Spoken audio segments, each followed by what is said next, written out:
She was too fat to dance, too ugly to wed, but he removed the sack and proposed instead. Dodge Creek, Colorado, winter, 1882. Snow had not yet fallen, but the wind already bit like sharpened bone.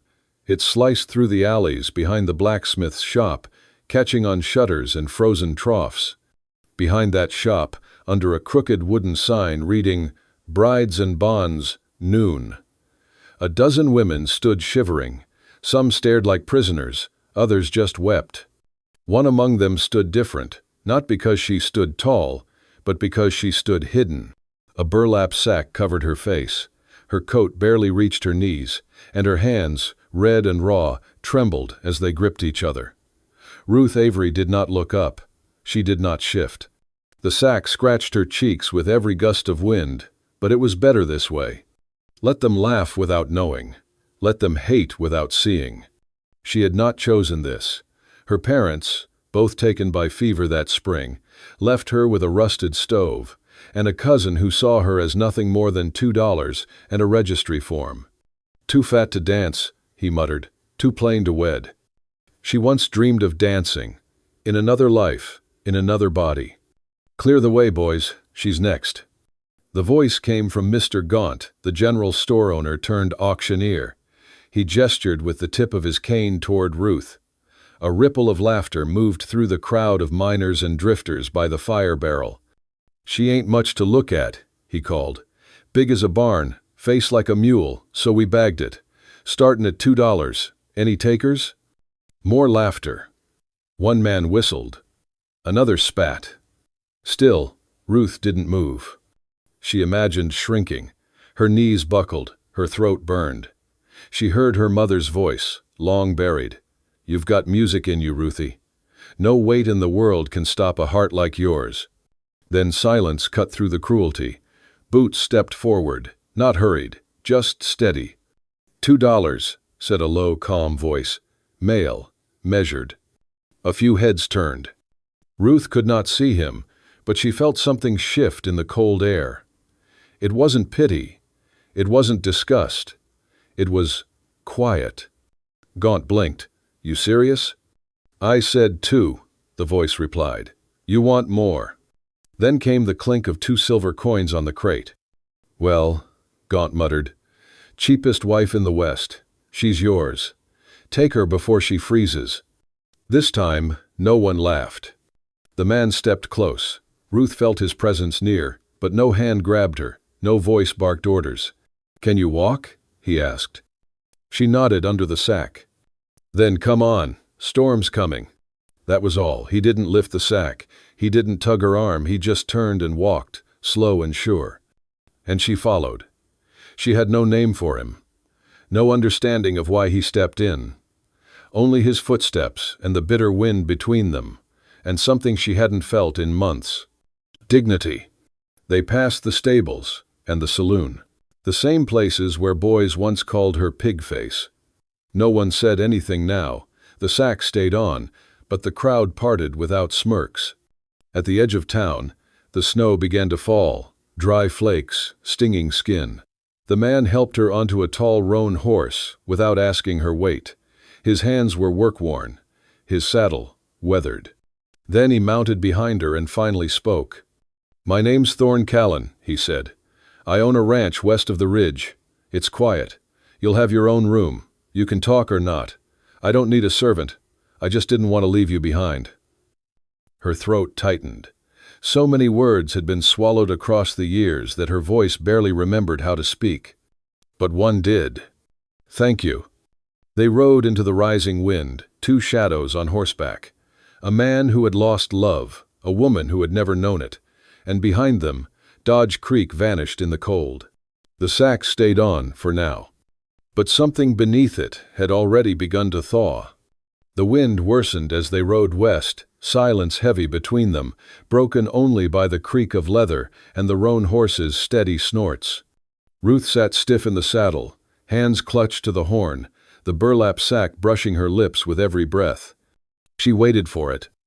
The questions, the ridicule, the command to speak, the moment he would demand what he'd paid for. But none came. They stopped once beside a frozen creek. Thorn handed her a blanket from his saddlebag. She took it, slow and unsure. He did not touch her. As dusk turned the sky to violet, a cabin appeared between two hills, its sloped roof patched, chimney smoking, and a crooked fence guarding it from the cold.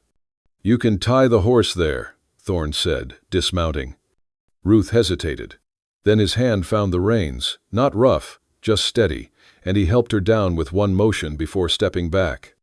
Inside it smelled of pine smoke, old leather, and stew. Ruth hovered near the door, sack still on, unsure where to go or if she was even welcome. Thorn ladled stew into a tin bowl and placed it on the table. Then he gestured toward a hallway. "There's a room back there," he said. "The bed's clean. No one's used it since my brother passed through." Ruth didn't move. He sat down at the table and picked up his own bowl. "Eat if you want, or just have the bread. You don't need to talk." Still no sharpness in his voice. Just quiet matter-of-factness. She took the bowl and sat opposite him, fumbling with the spoon through the sack. He didn't look at her. Only asked, "Do you know how to ride?" She paused, then nodded once. "Good. Snow'll trap us by February. If we need to get out, you'll have to manage." That was it. He finished his food, nodded toward the hallway, and disappeared into his room, door closing gently behind him. Ruth didn't sleep. She lay on the bed, sack still on, waiting for footsteps that never came. At dawn, the scent of coffee drifted in, followed by the rhythmic crack of wood splitting outside. A day passed, then 2, then 5. He spoke little, she less, but a rhythm formed. He left early. She swept the hearth. He brought wood. She stirred broth. They ate in silence. She wore the sack through it all. Until the 7th morning. She stood in the kitchen, peeling turnips with frozen fingers. One slipped. The knife nicked her thumb. She hissed, sucking the wound as the turnip rolled across the floor. Frustration surged. Tears came before she could stop them. Bent over the table, she tried to cry silently, chest heaving inside the sack. Then came soft boot steps. She froze. "Ruth." His voice, gentle. She didn't answer. She heard a bowl placed beside her. Then cloth shifting. "Let me," Thorn said. She turned slightly, confused. His fingers reached for the knot at the back of her head, not forceful, just slow and deliberate. She flinched, then stilled. The sack loosened. And fell. She didn't look up, but he did. He said nothing for a moment. She waited for the recoil, the polite falsehood, the pause before disgust. Instead, he exhaled and said, "I once loved a beautiful woman. She turned every head in town.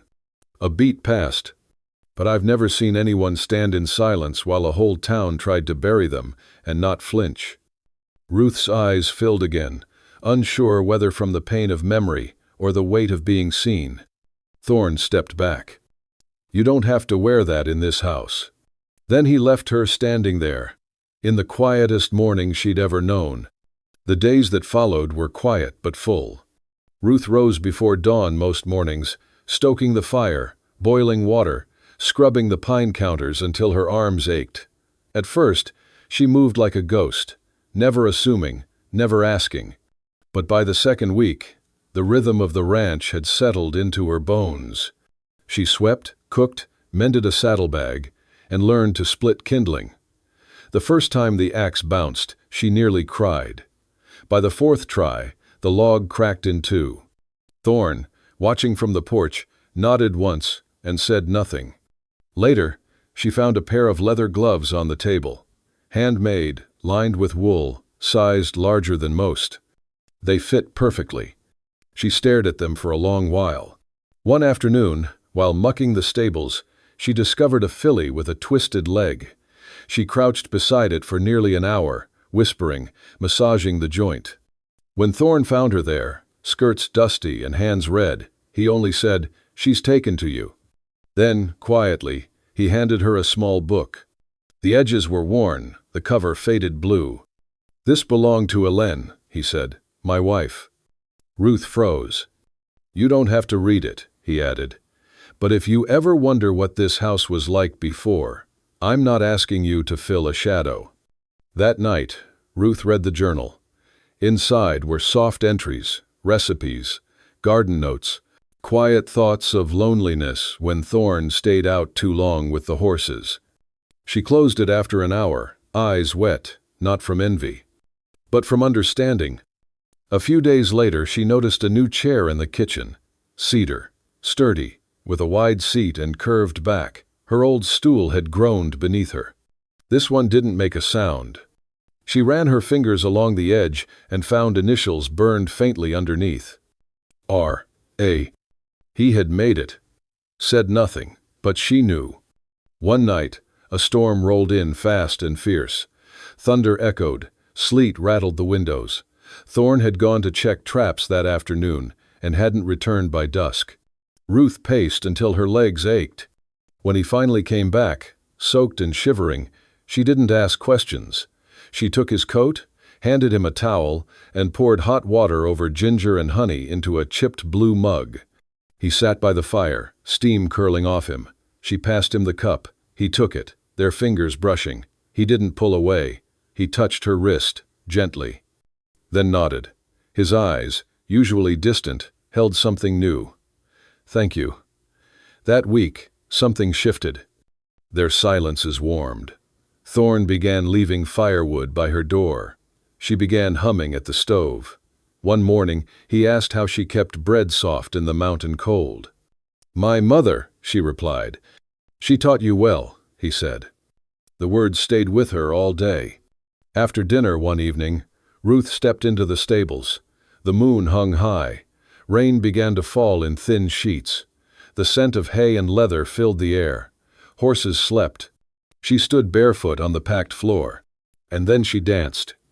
Not like a ballerina, like someone who remembered what music once felt like. Her arms moved, slow and hesitant. Her feet slid across straw and dirt. No rhythm, no audience. Just motion. A voice behind her said, I never learned to dance. She froze. Thorn stood at the door, coat damp, eyes soft. I'm sorry, she stammered. I didn't mean. I'm terrible at it, he said, stepping forward. But if you're willing, maybe you could teach me? He held out his hand. Ruth stared, then placed hers in his. At first, they stumbled. His boots bumped hers, her steps faltered. But they kept moving. Under the stable's leaking roof, with horses breathing beside them and rain tapping softly, they danced. No music but memory. No spotlight but the moon. And in Thorn's gaze, calm, unwavering, free of pity, Ruth saw what she'd longed for her entire life. Someone who did not look away. The town looked different now, though Ruth suspected it was not the buildings that had changed, but her. She sat beside Thorn in the wagon, fingers curled tightly in her lap, head low beneath the edge of her bonnet. The sky hung heavy with spring thaw, and patches of brown slush lined the muddy road into Dodge Creek. It had been over a month since she'd last seen it, since she'd been bought in front of it. Now, she was returning. Thorn was silent beside her, one hand holding the reins, the other resting casually on his thigh. He didn't seem nervous, he never did. But Ruth felt every heartbeat like a drum in her ears. Every bounce of the wagon reminded her of the burlap sack, the jeering, the bargain her life had become. They stopped outside the general store. He jumped down first, then turned and held out his hand. Ruth hesitated. She had no sack now, no shield. Just her face, her body, her name. All things the town had once laughed at. A door creaked open across the street. A woman leaned against a porch post, elbow nudging another. The whispers began like wind through dry corn stalks. That her? Lord, it is. The burlap sack girl, now the mistress of a horse ranch? Ruth froze, her breath caught, chest tightening. She stepped back, half-turned toward the wagon, her instinct to flee so strong it almost moved her feet. Thorn caught it. He said nothing at first. Just bent down and knelt. In the middle of the muddy street, In front of half the town, Thorne Callan went to one knee before her. Then he pulled a worn handkerchief from his coat pocket and reached for her foot. The hem of her dress was stained with slush. One boot bore a splatter of thick, ugly mud. With slow, deliberate care, he wiped the mud away. He did not look at the gawkers. He did not hurry. When he stood again, he turned to face the townsfolk. His voice, though calm, carried like a shot across still water. "She is not a discounted item," he said. "She is not a joke or a debt or a pity." He paused. "She is the reason I am still standing here and not buried beside my wife." The street went silent. Not stunned into awkwardness, but something deeper, something reverent. No one laughed. A few lowered their eyes. A man at the water pump cleared his throat awkwardly. Even Mrs. Gilbreth, who'd once said Ruth had the posture of a plow horse, stepped back into the shadows of her porch without another word. Ruth's throat ached. She did not know whether to cry or run or kiss the man in front of everyone. Instead, she reached for his hand. Thorne didn't say anything else. He simply helped her down, tucked her hand under his arm, and together they walked into the store, past shelves of flour, beans, and judgment that had lost its sharpness. As they moved through the narrow aisles, Ruth could still feel eyes on her, but not with the same weight. There was hesitation now, respect, maybe even shame. Outside, an old man leaned on his cane, watching from the bench beside the barber shop. He scratched his chin and muttered just loud enough for the nearest bystander to hear. "Well, I'll be damned. Who said Thorne Callan didn't have a heart?" No one answered. No one needed to. Because in that moment, the story of the burlap sack girl had changed, and Ruth Avery knew it. The days had grown warmer, but Ruth's body hadn't kept pace. She awoke with a tightness in her chest and a lingering ache in her limbs, but she pushed through it. There were stalls to clean, kindling to split, water to draw. The hens needed feeding, the floors sweeping, the sourdough tended. Every hour of the day filled itself with motion. She told herself she was simply tired. But the truth was, something deeper had taken root inside her, a need to prove she was worth the space she took, that she wasn't just the woman bought for $2, that she could earn her place with sweat and silence. By the end of the week, she was running on fumes. She did not notice how often she paused to breathe, how her hands trembled when she stirred the stew, how her vision blurred slightly when she bent to lift a pail. Until one evening, after sunset, everything stopped. Thorne had ridden out early to check the west fence. The sky had turned gold and then gray. Ruth had managed to drag a sack of feed from the barn, but halfway across the yard, her legs gave out beneath her. She collapsed hard, knees hitting frozen dirt, the world spinning. When Thorne returned, he found her crumpled near the chicken coop, one hand still clutching the edge of the sack, her forehead damp with sweat, skin pale as ash. He dropped the reins and was beside her in an instant. "Ruth!" His voice cracked, sharp, terrified. "Can you hear me?" Her eyes fluttered, but she didn't respond. He lifted her, arms trembling from urgency rather than weight, and carried her inside. He stoked the fire higher, threw off his coat, and knelt beside the bed, wiping her brow with a cloth soaked in cold well water. He brewed ginger root and honey, coaxed drops into her mouth, whispering her name between every breath. She moaned once, delirious, then said in a cracked voice not meant for him, "Mama!" Thorne froze. Her lips moved again, barely audible. "Just once, please, someone see me." The words ripped through him. He held her hand through the night. Clumsy fingers smoothing sweat from her hair, gentle palms against her back to ease her shivering. He never once left her side, not for sleep, not even to eat. When morning came, Ruth stirred. Her eyes blinked slowly against the light streaming through the cabin window. Her throat felt raw, her body weak, but the fever had broken. She shifted slightly, and something thumped lightly against the blanket. At her side sat a wooden box, small, hand-carved, polished at the edges. Her name was burned into the lid, in careful script. She sat up slowly and lifted the lid. Inside, nestled in clean cloth, was a pair of slippers, soft leather, goat hide, supple, and shaped with care. The stitching was imperfect but deliberate, the form curved not like a store-bought shoe, but as if made for her feet alone. Her breath caught in her throat. She touched the heel, then the toe, and realized something that made her eyes burn. He had measured her. Somehow, without waking her, he had memorized the shape of her toes, the width of her foot, the arch of her step. And then she saw it. A folded scrap of paper tucked beneath the lining. She opened it with shaking hands. The handwriting was unsteady but unmistakably his. "They said you should never dance. I think they've never seen the wind move through the mountains." Her hand flew to her mouth. Not because of the gift, not even the note, but because in that moment, after sickness, after silence, after everything, she finally knew. He had seen her. Not just her labor, not her shape, not her service, but her. The girl who used to dance alone in her bedroom. The woman who thought the world would always look away. Tears spilled down her cheeks as she held the shoes to her chest. Outside, the birds had begun to sing. And inside her, something long buried stretched toward the light. It was the last thing Ruth expected. The sound of a wagon pulling into the yard, wheels creaking, boots clattering on the front steps. She was kneading bread when the knock came, sharp, impatient. Thorne had ridden into town early that morning. She wiped her hands and opened the door, expecting a neighbor or delivery. Instead, a woman she had never seen stood there. Elegant, tall, her dress finely stitched, travel-worn but expensive, auburn hair twisted into a perfect coil, gloves that had never touched mud. "Is Thorne Callan here?" the woman asked, stepping inside without invitation. Ruth blinked.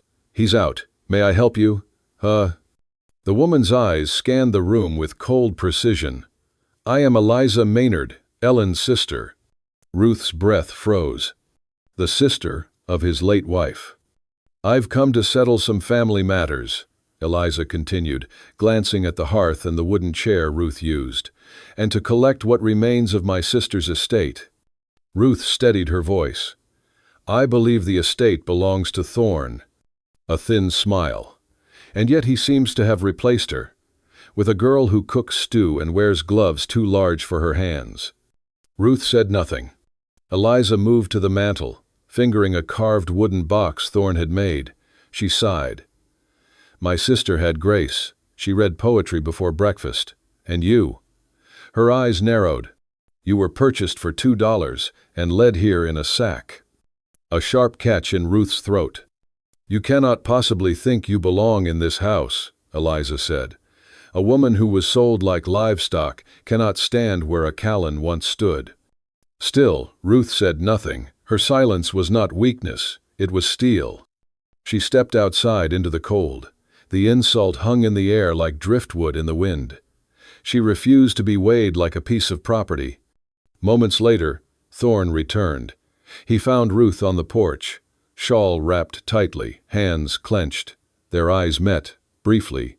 He saw enough to know something had gone wrong. He entered the room. Eliza stood squarely in the center, storm-faced. "You brought her into your home," she said before he could speak. "Into Ellen's place." "She lives here," he replied simply. Eliza scoffed. "So it's true. You replaced my sister with someone the town wouldn't even take as charity." Thorne's jaw tightened. His voice dropped. "Don't. She is an embarrassment to your name." "Eliza." "She was bought, Thorne." "Yes," he said quietly. "She was." He took a step forward, each word sharp with restraint. "But what you don't understand is, Ruth did not replace Ellen. No one could." Eliza crossed her arms. "She didn't walk in here and take something from you." He glanced toward the door where Ruth had stood. "She gave it back to me." He let his words hang. "I was a dead man walking, breathing, eating, speaking, but buried. Ruth didn't just walk in, she pulled me out." Eliza's eyes flickered. She did not interrupt. "If you cannot see that," he finished, "then maybe you never understood your sister at all." Silence followed. heavy, full of truth. Eliza turned, collected her gloves off the chair, and walked to the door. Her steps echoed across the floor. At the threshold she paused, looked back, maybe to speak, confess, but she left without a word. As her wagon rolled away, disappearing into trees, Thorne stepped outside. Ruth sat beneath the porch awning, the wind stirring her shawl. He did not sit beside her. He knelt. Startled, she watched him reach for her hand, not to pull her up, but simply to hold it. "She doesn't know what she's talking about," he said quietly. "I know," Ruth whispered. "I meant what I said in there." Her lips trembled. "You pulled me out, Ruth, not into someone else's place, into mine." She closed her eyes against the sting of his words. And for the first time since Eliza came, she allowed herself to believe it was not pity. It was choice. The morning sun never rose in Ruth's eyes that day. She awoke before the roosters, her heart pounding as though already running from something. Quietly, she packed. A shawl, the soft gloves he made, the leather slippers he'd crafted, and the letter. She placed the folded sheet on the nightstand beside his pocket knife and the old photograph of his wife, then closed the door and walked through wet grass, never glancing back at the cabin. By the time the rain began, first gentle drops, then a steady drum on wood, Ruth had already gone miles away. Her dress felt heavy with goodbye, her boots squelching through mud she barely noticed. Inside, Thorne woke to a still house, the bed cold, the stove dying, echoes where laughter used to live. He found the note, her handwriting soft and slanted. "I know I am a scar in the story of your life, Thorne, a reminder stitched over a wound. I thank you for seeing me. But I do not wish to be a burden you carry out of kindness. Please live free. I will be all right." His hands shook.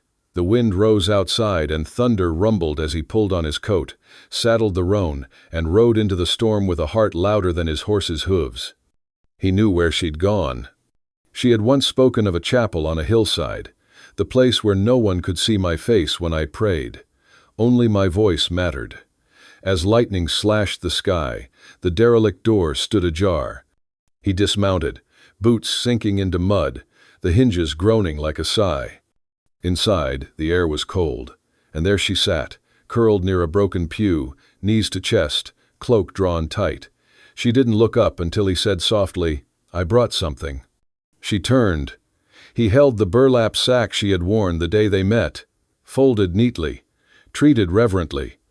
"I kept it," he said, "not to remember that day, but to refuse forgetting what the world did to you." He stepped closer. "And I never want to see this on you again." He let the sack drop to the floor. Then he knelt. In his hand was a worn band of braided leather with a single green stone. "I first saw you with a sack on your head.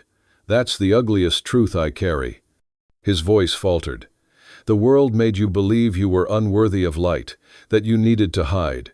But I've seen your strength, your kindness, your fire." He met her eyes. "I've seen you, Ruth." He drew a breath. "So I ask, no sack, no crowd, no fear. Will you marry me?" The storm outside hushed, like someone finally listening. Ruth stared, not with pity, but with recognition. Slowly she rose, walked forward, and knelt. Her hands closed around his. For the first time, she didn't look down. "I thought I had to be small to be chosen," she whispered. "But you never asked me to shrink." He smiled, forehead touching hers. "I would never fit you into a box, Ruth Avery. You were born to break them." She laughed, soft, shaking, and nodded, "Yes." Outside, the storm passed. Inside, two people knelt, not to pray, but to begin. The chapel looked different by daylight. The broken beams were still there, the faded altar unchanged. But someone had swept the floor. Wildflowers, freshly picked, lined the windows. A lantern flickered from a low beam, casting warm, dancing shadows across the old wood. It wasn't grand. It was sacred. Ruth stood at the edge of the aisle in a simple white dress. The fabric was coarse, homespun, stitched by hand, but every seam held care. At her feet were the goat-leather slippers Thorn had made, now polished to a soft sheen. He stood waiting, suit brushed clean, hair damp from a hurried wash in the creek. Beside him were 3 witnesses: a wrinkled cowhand with mud on his boots, a widow from down the valley who brought a cake wrapped in a quilt, and a young preacher with more hope than years. No orchestra played. No bells rang. But when Ruth walked toward him, eyes steady, the hush between each step was music enough. The vows were brief, but the silence after held more than words could carry. And when Thorn kissed her, it was not as a man claiming a prize, but as a man thanking the sky for its mercy. That night, they danced. Just the 2 of them beneath a flickering lantern, on the chapel's old floor. No music, only the rhythm of their feet, the rustle of fabric, the soft sound of breath and belonging. He led clumsily. She smiled anyway. The wind outside stirred gently, as if even the earth knew to move slow for them. In the months that followed, Ruth didn't return to the shadows. She opened a small studio in the back room of the town's chapel, where light came through cracked windows and laughter echoed off worn walls. She taught dance to girls who had been told no. Girls with crooked spines and thick ankles. Girls who stuttered, limped, hid. And she told them, "You don't need permission to dance. You just need someone to believe you're worth being seen." The town changed. Slowly. People who once whispered now waved. Men who once mocked lowered their hats. Women who once crossed streets now stopped to ask her about classes. She never wore the sack again. But she didn't throw it away either. She kept it hanging in the corner of the studio, clean, folded, and untouched, a reminder, a relic. One afternoon, a girl with sharp bones and a quiet voice lingered after class. She looked up, eyes curious, and asked, "Miss Ruth, did anyone ever call you ugly?" Ruth smiled softly, walked to the corner. She touched the burlap gently, like an old bruise no longer tender. "They did," she said. "They said no one would ever want me, that I was too much, or not enough." The girl looked stunned. "What happened?" Ruth's eyes glowed. "Someone saw me," she whispered, "really saw me, and didn't look away." She turned back to the girl, kneeling to meet her eyes. And that's how a woman once hidden beneath a sack found a love so true it didn't ask the world for permission. Outside, the sun broke through the clouds. Inside, Ruth Avery Callan stood tall, barefoot on old wood, surrounded by light. And every gaze that met hers bowed just a little. Thank you for joining us on Ruth Avery's journey, a tale of quiet courage and love that asks for no permission. If her story moved you, hit that like button and share it with someone who needs to believe in second chances.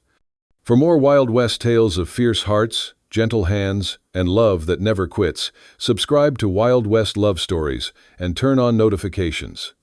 Because here, love doesn't just whisper, it rides, it fights, and it remembers. We'll see you in the next story.